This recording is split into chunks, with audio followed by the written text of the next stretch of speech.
Yeah.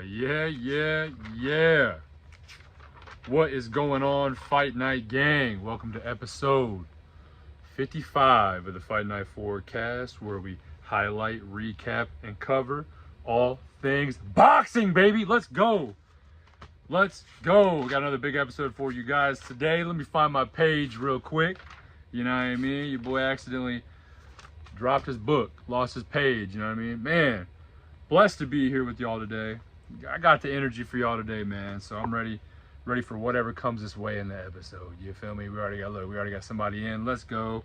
Welcome to the Fight Night Forecast. If y'all made it this far already, you know what I mean, a little 45 seconds in, go ahead and drop your boy a like. If you're not subscribed to the podcast, go ahead and give you a. I'm not gonna put a gun to your head, but let me get a subscribe. You feel me? Come up off that subscribe.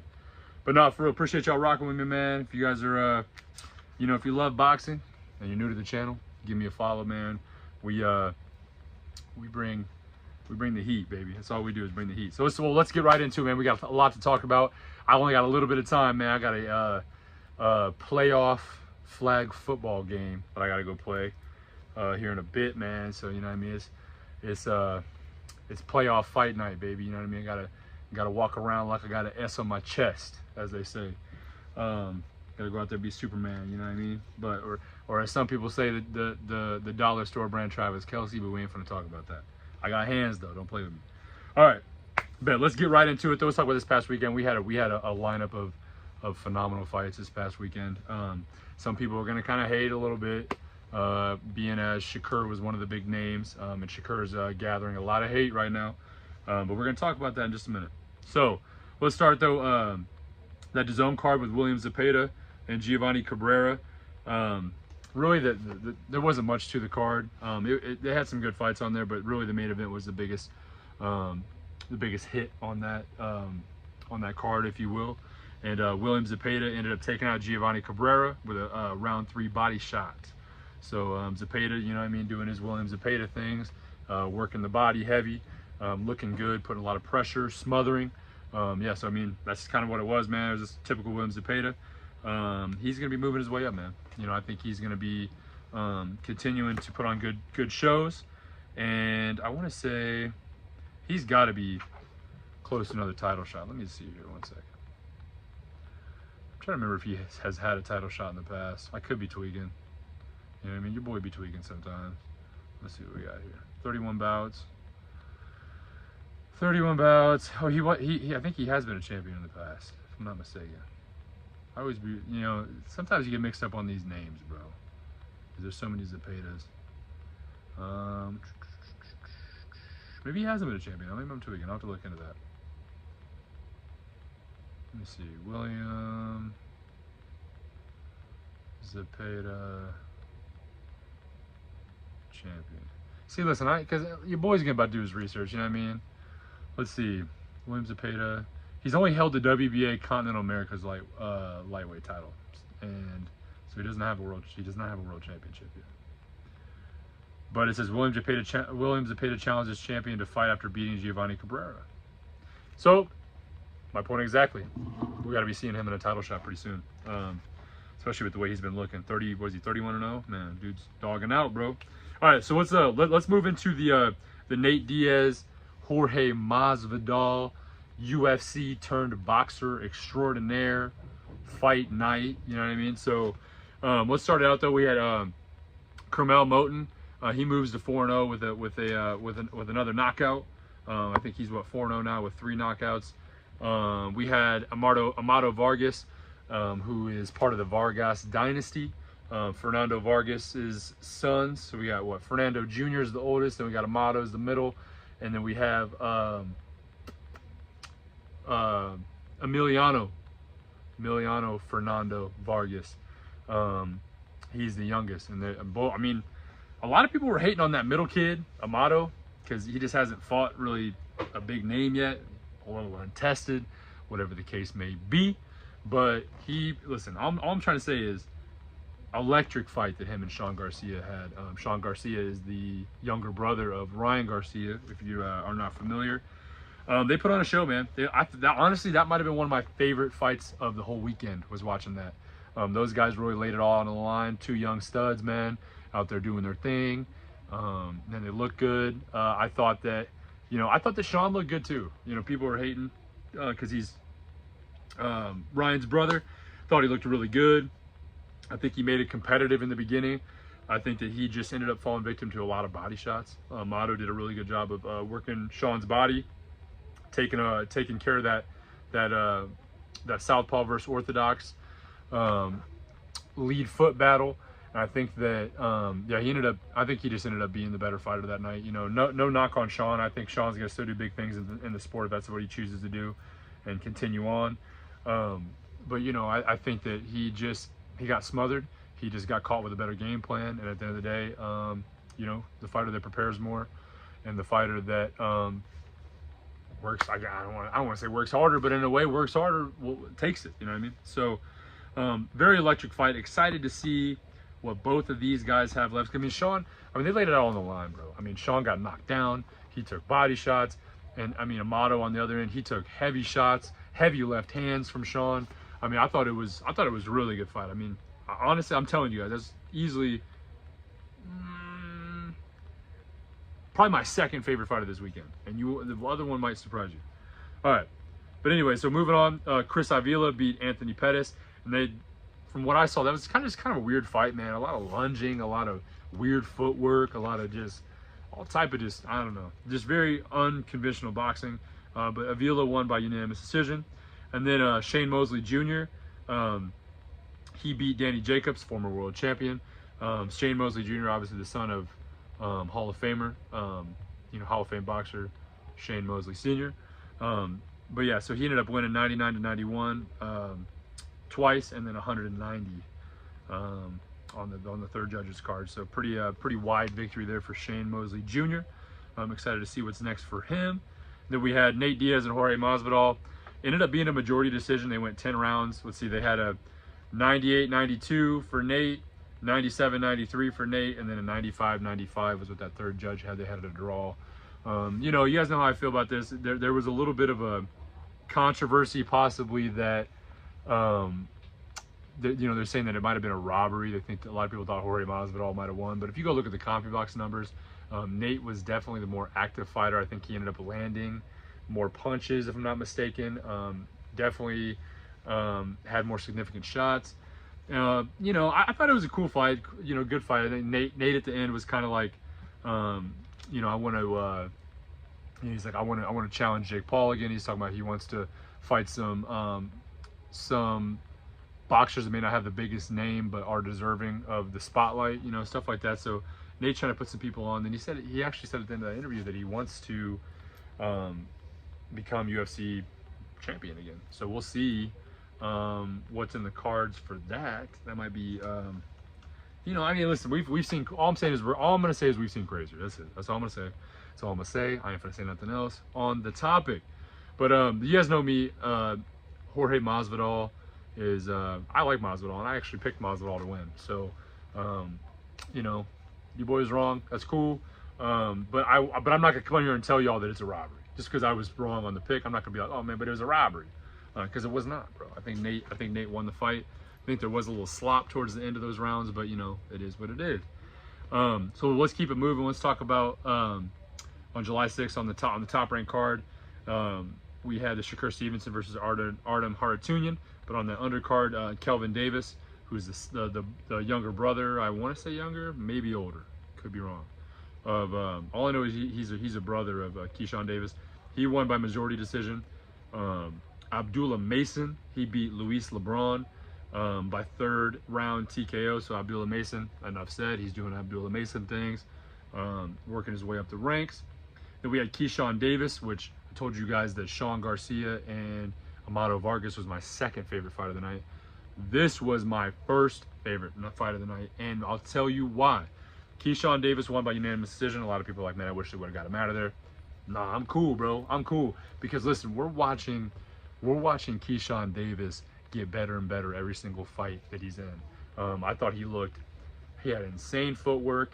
There was a little bit, I think the ref ended up getting punched at one point, which was kind of crazy, but he maintained his poise.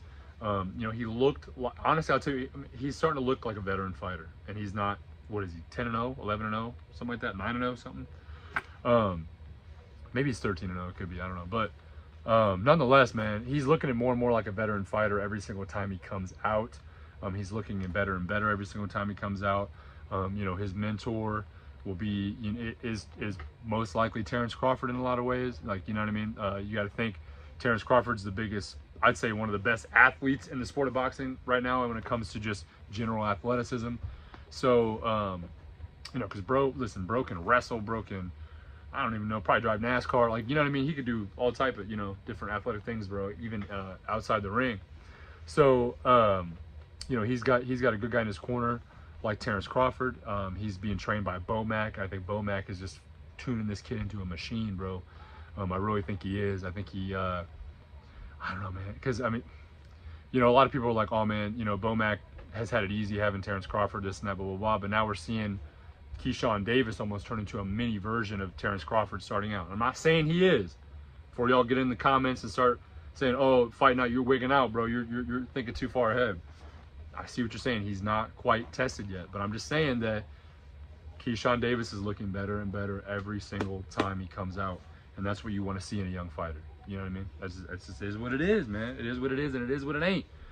But yeah, that was probably my favorite fight of the whole weekend, was that Keyshawn Davis fight. I just think he has that, he's got that dog in him, bro. He's got that tenacity, coupled with the skill and the boxing ability to back that up. You know what I mean? So he's not just like a come forward, throw at you with whatever I got type beat. So let's move on now. Let's move on to it. Let's get into it. Oshaki Foster versus Robson Conceição. Split decision victory for Robson Conceição. Man, I'd be fooling y'all, bro. I would be fooling y'all if I told you that, in my eyes, this wasn't one of the biggest upsets in the last 5 years, bro. Biggest robbery, rather. I'm sorry, not upset. I mean, it was an upset, but robbery. You know, Oshaki Foster, I even got a video for y'all. We'll put the video on. But listen, before we put the video on, so, you know, Foster, it's tough, man, because he put on a boxing clinic, bro. He took dude to school in boxing, you know. But I think it's just going to show what the judges are looking for is not always what it seems, you know. And I'm afraid that maybe he just, like, boxing, they're giving a lot of credit to activity, bro. You know, and Robson Conceição was active, I'll give him that, but I just think it was too far wide towards Foster to even have come as close as it was with a split decision. But then again, it's tough when you leave it in the hands of the judges, man. But I got this video for y'all real quick. We'll play this. Add it in there right quick. This is just I posted this as a short. A lot of y'all might have seen it. It's been doing some numbers on the YouTube short scene. But this is Oshaki Foster fight interview at the end. So we'll listen to this real quick. Make sure y'all can hear it. 11-1. I mean, if that's any consolation, that's what I'm saying, man. I thought I was a shutout. I don't know, man. I thought it was easy, man. I thought it was an easy fight. Man.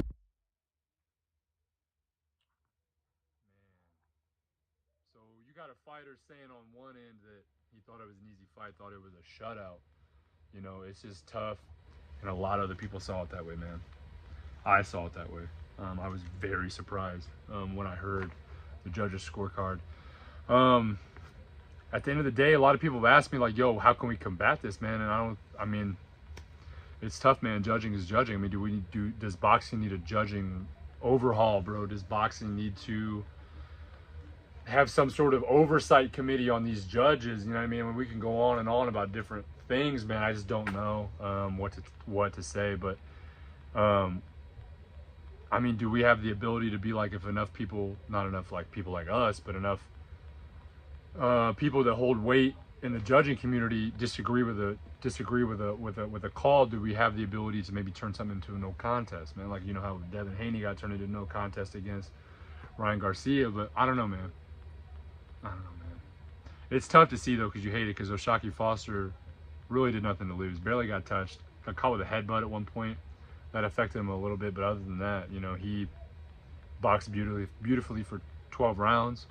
And I think that at the end of the day, bro, it just comes down to bad judging. And I think we need to, I think there needs to be a way we keep a record of this. Like, who was judging this? And is it, you know, maybe if something's caught out wide too many times, it's like, all right, we're going to see what's going on with this judge, man. He's, you know, because I think that's the problem, is like, I don't think that judges are regulated enough. You know, I don't know, man. I don't know. I guess I'm just a, you know what I mean, a boxing podcaster at this point. It's like, you know, am I going to change the game? Probably not. But, you know, I think that something needs to be looked into. You know, it's just, I don't know. It can make you mad. If you sit there and think about it too much, you know, it can make you mad. And that's me, bro, as a fan, bro. As a analyst, as a media personnel in boxing, I can only imagine what O'Shaquie Foster's feeling right now. Biggest thing I could say for O'Shaquie Foster right now, run that mug back. Run that mug back. Show him, hey, give me my strap back. You know, and maybe come in there and just do your thing, bro. Maybe press the action a little more. You know, that's the biggest thing I could say. Just come get it back in blood. It sucks, bro, but it's part of the game. Judging is part of the game, you know. So I would like to see maybe them run that back, honestly, to be for real with you. You know, I don't think that, I'm not sure if there was any kind of whatchamacallit in there, rematch clause or not, but I think it's definitely something that I would be willing to watch again and see run back, you know. So now let's move on to it, and we'll be on this topic for just a minute before we get into this upcoming weekend of boxing. Let's talk about Shakur Stevenson and Artem Harutyunyan.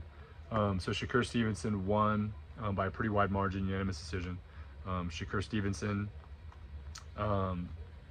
outboxed him, but I'm afraid he just, in a lot of ways, did not please the crowd. You know, it wasn't quite the fight that a lot of people thought it was going to be. People thought that Shakur was going to come out with, you know, a heavy hand, pushing the action, wanting to send a message, so on and so forth, and the woo, woo, woo. But at the end of the day, he got to win, right? And I think that his post-fight, he has a post-fight interview where he talks to, actually, I'm just going to play the post-fight interview for you guys. And this is going to kind of lead into the next topic that we have. Let's make that bigger. Oops. Come on, man. Come on, fight night. Get it together, my boy. All right, you ready? It's kind of hard to prove it if you don't got a fighter trying to fight back. I would have wanted him to try a little harder so that way it could be a more fun fight. Were you frustrated that you couldn't get him out of there? Yes, I was. I think the booze was probably because of him. He ain't really trying to make the fight.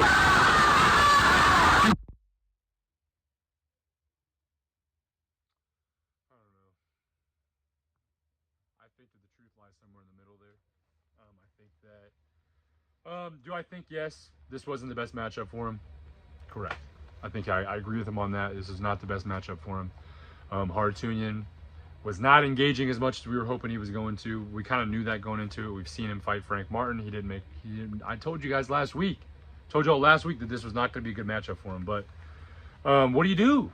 You know what I mean? You got to fight who's in front of you. I think Shakur has had some bad matchups the past few fights that he's fought. You know, just not bad matchups for him, but bad matchups for the fans. But listen, I think the truth lies somewhere in the middle. You know, listen, Shakur's one of my favorite boxers. Not hating on him, bro. You got to do what you got to do to get the win and continue your career, right? And continue your title reign, so on and so forth. But I do see it on the flip end where the fans are upset about it. You know, where they know that someone has a lot of potential. They know someone could be a pay-per-view star, and they just feel like they're not getting that last little bit, that dog, that tenacity, what I was just talking about with Keyshawn Davis, you know what I mean? But here's the thing. Shakur's a free agent now. And we're going to talk about this. Shakur's a free agent now. He's in talks with Mayweather Promotions in conjunction with PBC, Amazon. He's in talks with DAZN, Matchroom, Queensberry, all them, you know what I mean, and the Turkey Alashek. And he's in talks with, well, actually, he's not even in talks with Top Rank. He's told Top Rank, he denied their 3-year extension. You know, and he said a few things like, you know, he doesn't feel like Top Rank promotes black fighters enough. I'm not trying to get into race, bro. You know, because then on the flip end, you got Teofimo Lopez saying that they promote black fighters too much. You know what I mean? So it's just like, I'm not trying to get into race, bro, because y'all know how I feel about it. There's nowhere in boxing that race belongs. It don't matter, bro. It's all about right here, bro. What you got, man. So that's the beauty of boxing. That's the beauty of the sport, man. Is like it, you know, no matter, bro, if you're whatever color you are, whatever racial background, ethnical background, societal background, financial background, you know what I mean? Boxing, we accept everybody here, right? So I don't like to bring it in about that, but that was one of the reasons why he claims that he's not able to re-sign with Top Rank. Another thing, I think Top Rank has a way. I'm not trying to hate on any promotion. I like all the promotions. I like fighters from every single promotion. I don't really have any problems with any promoters. But Top Rank has a way of, you know, protecting their fighters in a way, right? And people kind of try to say the same thing. I'm tongue tied. Say the same thing about PBC a little bit, and then other people say the same thing about DAZN. So it's that Spider-Man meme where everybody's pointing at each other. You feel me? Just like that. But I really do think the Top Rank tends to not always give the best matchups for their fighters. Now, with that being said, I think that most likely Shakur is probably going to sign with DAZN, Matchroom DAZN, Eddie Hearn. And I'm saying that because of this. Hey, and before y'all try to hit me with the copyright, this is via Cigar Talk. This is via another podcast. Shout out Cigar Talk. Hey, listen, I got your little label there in the bottom. You feel me? I'd love to have you. You know what I mean? We could always chop it up sometime if you want to chop it up. I'm with you. But this is why I believe here that we're going to see Shakur probably sign with DAZN. Listen to what Shakur has to say. Like promoting and promotion-wise, Eddie Hearn is a better promoter than Top. Why do you say that? Now that he got boots. Andy Cruz, he came in the game off work. Andy Cruz could be this person, that person, this person. He named top hitters off work. Right. That's promoting.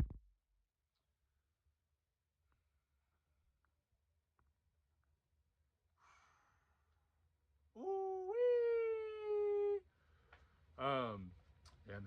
So I'm thinking he ends up with DAZN. I think, and Eddie Hearn has been talking him up a lot lately.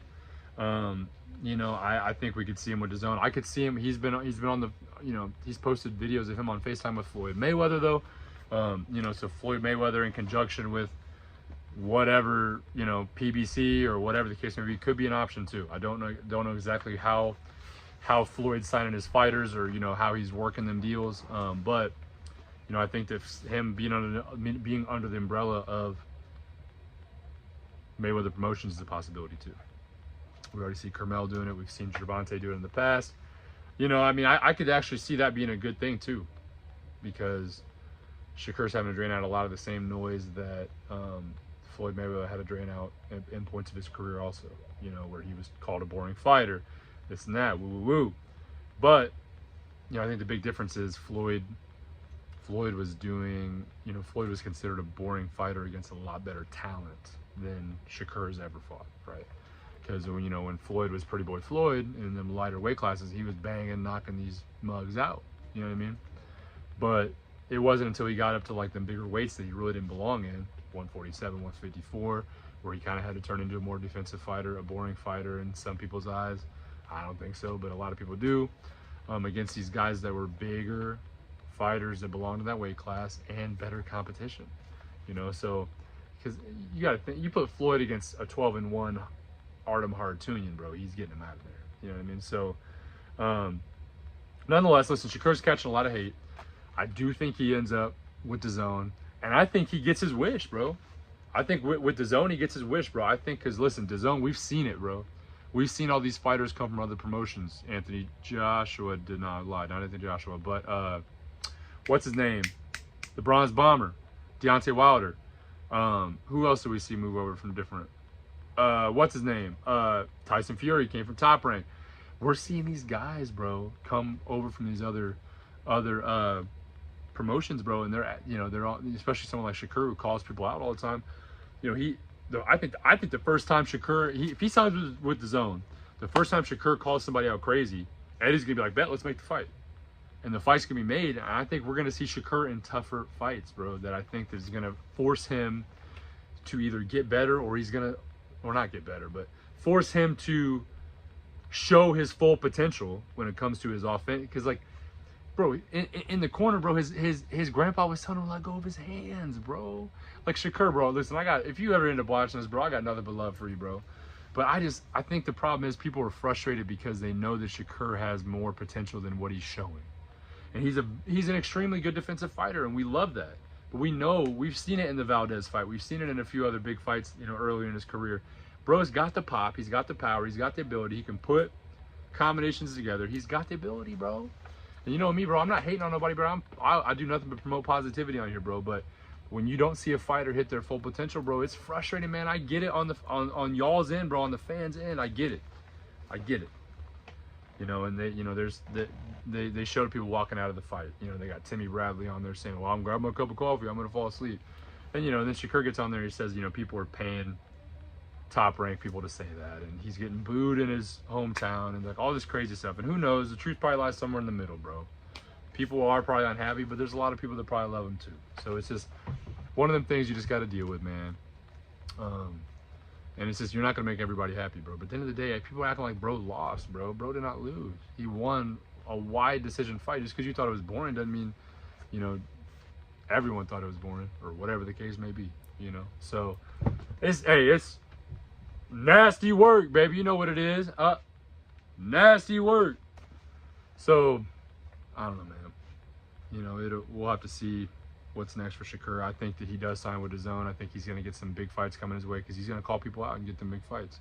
We've seen it in the past. I think that there's rumors that a Ryan Garcia Shakur fight at 140 could happen. Who knows?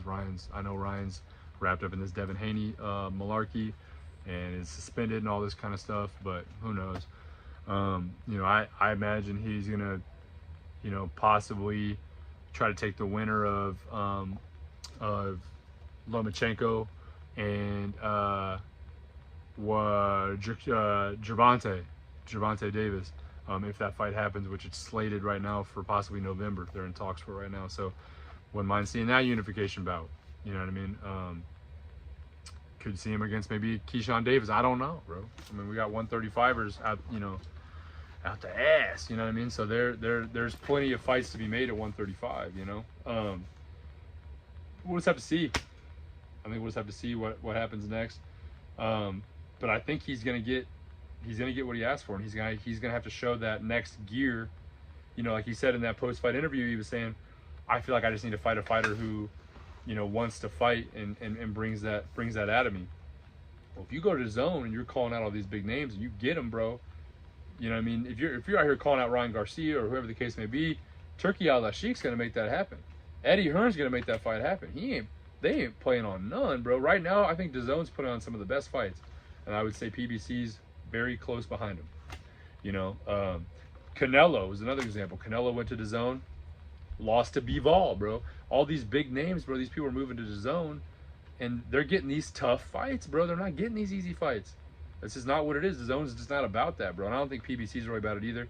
And at the end of the day, Top Rank's probably not about it. But for whatever reason, Top Rank has just been putting on, especially with Shakur, bro. It's just like been putting on these fights that just make you wonder what was the idea with the matchup here, bro. So let me know what y'all think in the comments, though, man.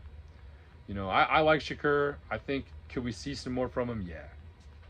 I think we could see another level out of him, and I hope that we get that out of him, bro, because I'm tired of seeing all this Shakur hate, because he's a good fighter, man. But like I said, on the flip end, I do understand where everybody's coming from. I think he needs to fight. He needs to get somebody that's going to be a good matchup for him. like how Valdez was. Like when he beat Oscar Valdez, people were like, dude, Shakur is like that. And then he's fought a few other guys since, De Los Santos, Artem Haratunian, who just, these guys that just are not good matchups for him, man, and just, made him look bad. I think sometimes I just feel like when you're watching Shakur, you just want to see that next gear happen. And unfortunately, at least in his last two fights, we have not seen him hit that next gear, And like I said, again, I'm a fan of Shakur, and I want to see him in great fights. I want to see him tested. I want to see him against other big names, and if he signs with the Zone, he's gonna get that. Like I said just a minute ago, Eddie Hearn and Turki Al-Sheikh, they're not gonna be playing them games, man. If you're out here calling people out on Twitter, Turki Al-Sheikh's gonna be like, all right, bet, let's get it lined up in Riyadh, Saudi Arabia. Let's get this in the works. You know what I mean? So I think we'll really find out if Shakur's really about it. Once he gets over there with them, starts working with them, because I think we'll figure out pretty quick if he's just, as they call him, Shakur Twitterson, or I think we'll see, if he's about it, bro, and about fighting these big names and about chasing belts. If he's about chasing, what's the word I'm thinking of? Glory, I guess. There's another word I was thinking of, I feel like, but I bet we'll see if he's about it, bro. At the end of the day, we'll see if he's about it, bro. But again, I think that the truth lies somewhere in the middle. I don't think all the Shakur hate is necessary, but I do understand it on the flip side. So that's all I got on that. We're done with that for now. Let's put that to rest until something else crazy comes out about Shakur. But I will say this. I'll end with this. So him and Haratunian did some of the best numbers that ESPN has done all year. I think he averaged 1.2 million viewers on the card, and then I think at one point it peaked at like 1.8 million. Now I get it. It was a free ESPN bout. It was on ESPN. You could change the channel and see it. I get it. It was easy. Now a lot of people had to buy, right? So I do understand where people are coming. Well, it's like, well, those numbers could be skewed, but still, I do think that it's just one of those things, man, that it's like people are still interested in Shakur, bro. It's not like people were just like, oh, he's weak or whatever the case may be. We got a comment. Let's see. Do you think he is just holding back or doesn't have it in him to hit that next level and just doesn't want to let it be known? So no, I think Shakur's got it. I really do. Thank you for the comment. I appreciate you. I think Shakur does have it. Shakur has all the tools to be one of the greatest boxers in the game. I think that it's a combination of he's had bad matchups his last two matchups, right? He's been fighting guys that Shakur does really well as a defensive counterpuncher, right? So when you got someone that is more of a defensive counterpuncher, you work better. Styles make fights, right? If you got two guys that are defensive counterpunchers, right? Which kind of the last two guys he fought have been that, / guys that know how to move, slick guys that know how to move around the ring. When you get two guys that are slick guys that move around the ring, you end up with not a lot of action, right? So and then you don't have a lot of action happening, then people deem that fight boring. It might go to decision, might not be as many punches thrown, whatever the case may be. As opposed if you got someone like let's use Canelo and Caleb Plant, for example, right? And people are gonna be like, oh, he's using Caleb Plant. Whatever, it's my favorite fighter. I don't care. So you had Caleb Plant, who's a slick boxer that can move around the ring, but you have Canelo, who is also slick, right? But has a come forward style, right? Another example could be Errol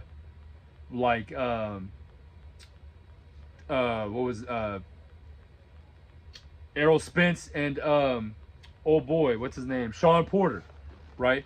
Those are two fighters that both have a come forward style, right? They're a very active style, very aggressive style. So when you get those two together, right, you're going to see action. That's the thing. So I don't think that it's not that Shakur doesn't have it in him, bro. I think it's just that I think he's had 2 bad matchups in the past, right? He's caught hate for almost an entire year. That gets in your head, bro. That gets in your head. And then I think he's just being pegged as this boring fighter when he's doing what he's good at. Maybe he can. But here's the thing: he has good offensive tools. I just think he's just not using them. So to answer your question, maybe he is holding back. That could be. You might have just brought something up. Maybe he is holding back a little bit. Maybe he's not showing us his full potential for whatever the case may be. Maybe he's not. It's like he's wanting to swim but not get wet. So I don't know if it's like he's just not, he's not in it. Like he's just like, man, I know how to not get hit, and let's go that direction, and we're just gonna keep doing that. But I don't know. I think that if you want, here's the problem: you could be a really good boxer and not be a good entertainer in the sport of boxing. And I think that's part of the issue with Shakur. Is I think he's a phenomenal boxer, has phenomenal skill, but it lacks his style lacks entertainment unless it's against a certain fighter. So that's like what I said earlier, styles make fights. So because people used to peg Floyd Mayweather as a boring boxer. People used to act like Floyd was, his fights were lame to watch. Especially once he got in those bigger weight divisions, bro, where he really didn't belong in some ways. So it's just people are gonna complain if Shakur comes out his next fight, right?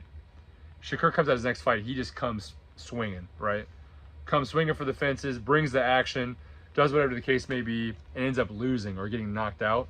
People are gonna hate on him just as much as they're hating on him now. Oh man, see, he's a fake, bro. He ain't even like that, bro. Why is he? People literally be like, why is he not doing what works for him? Cause y'all wigged out over bro doing what worked for him. So it's like, it's really at the end of the day, it's boxing culture we have to change. We have to realize that not every fight's gonna be a knockout. Not every fight's gonna be the most interesting fight. I do get it. Shakur's had 2 in a row now where it wasn't that interesting, but yeah. So I think the truth lies somewhere in the middle. I think he could be holding back a little bit. I know he has it in him to hit that next level because we've seen it. We've seen it in past fights.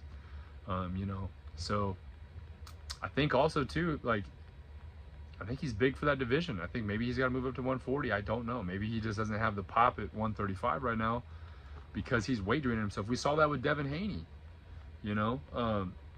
Devin Haney, and of course he lost at 140 to Ryan Garcia. I get it, but we saw Devin Haney in his first couple fights at 140, bro, and he looked good, man. And he just didn't look like he had that power at 135 anymore, and that could be the case with Shakur. Maybe Shakur needs to move up.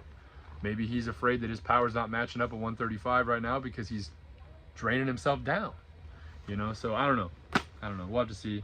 I'd like to see what's next. I will keep you guys updated on who he ends up signing with, and we'll go from there. I got to keep an eye on the time, man, because it's 7 o'clock now. I gotta wrap this up real quick. I got this championship football game later today. We gotta get that taken care of. Upcoming weekend. Let's talk about this real quick, and we will wrap it up. So we got Janibek Ahim Kanuli.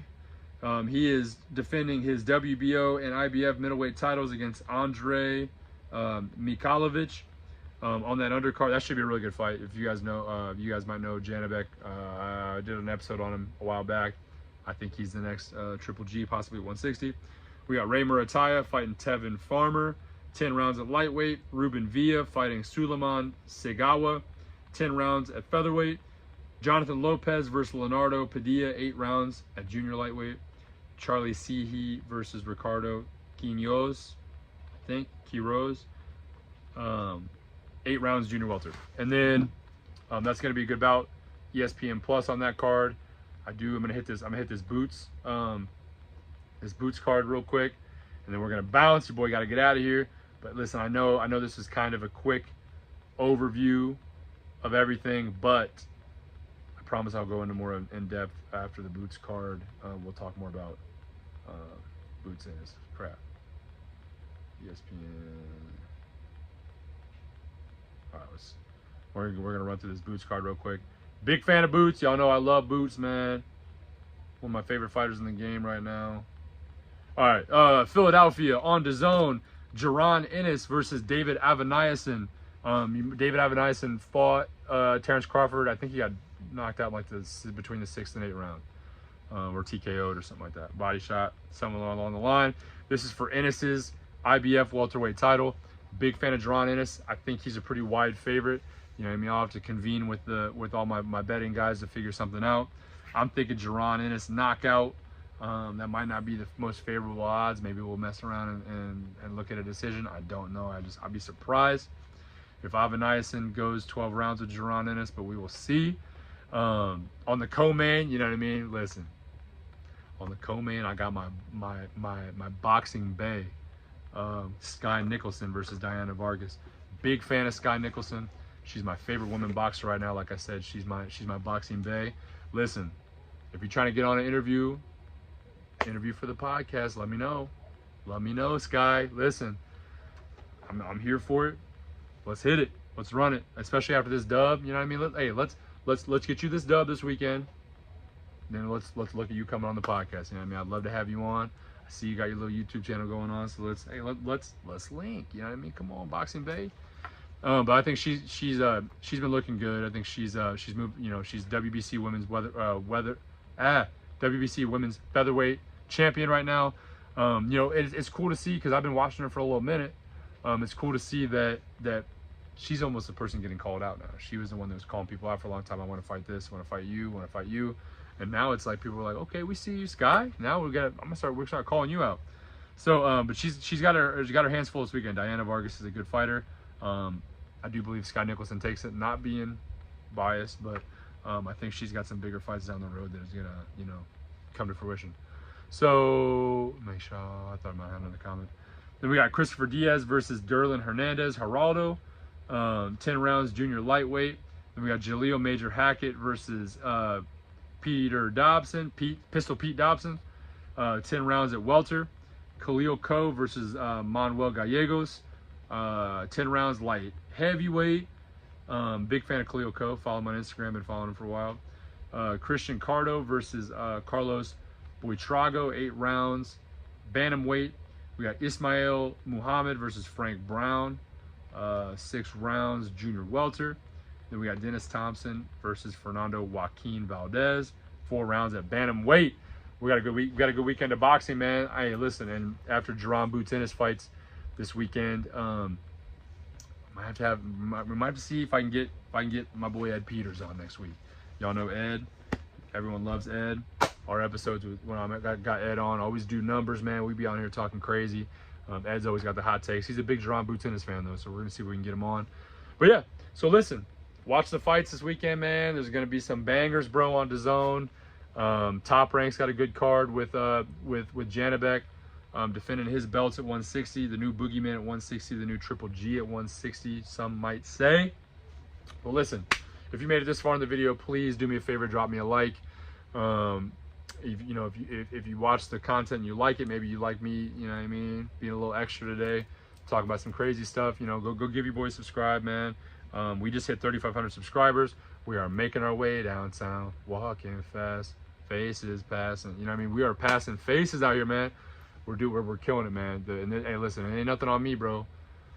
I wouldn't be nothing without y'all, man. Everyone that tunes in week in and week out, new subscribers we're getting. Woo. Listen, it's a fight night game, man. We're a community, we're a gang, and you guys are the reason why we are that way. You know, you guys tune in, you guys share, you guys watch, like, comment, subscribe. I can't tell you how many people have been like, man, I heard about this from another person. So thank you guys so much for spreading the word, sharing things, and just listen. And honestly, just listening to me come on here and just act crazy, low key. I mean, that's all I really be doing is just kind of acting crazy on here. So, but hey, we rock with it, man, and that's just what it is, man. We accept everybody. Y'all come in, you know what I mean? Y'all come argue with me, show me some hate, whatever the case may be. But listen, your boy, I gotta go do this football game. Just pray for your boy. Those of y'all that know me, y'all know I got these bad knees, bro. So pray I don't tear an ACL tonight, bro. Just pray that I'm gonna try to catch a touchdown for the game tonight. You know what I mean? I'll have to hit the Fight Night forecast emote for y'all Fortnite fans. You know what I mean? So we'll see how it goes. But listen, thank you guys so much for tuning in. As always, I'll be back next week with another episode. We'll be covering Boots Ennis and all the fights from this weekend. Hopefully we have an interview coming soon. I've been in talks with a few people, so watch out. We could have an interview coming your guys' way next week. We are still working on the Olympic short form content. that very well may be sponsored by the Olympics. We don't know how it's going, but I've been in talks with some folks from the Olympics about making some short form content for the fighters. That could be big for the channel. That could be big for the gang, man. We might build the community off that, get a lot of new viewers. But let's go, baby. It's only big things from here on out. Thank y'all for tuning in. I'm out. Y'all have a good weekend.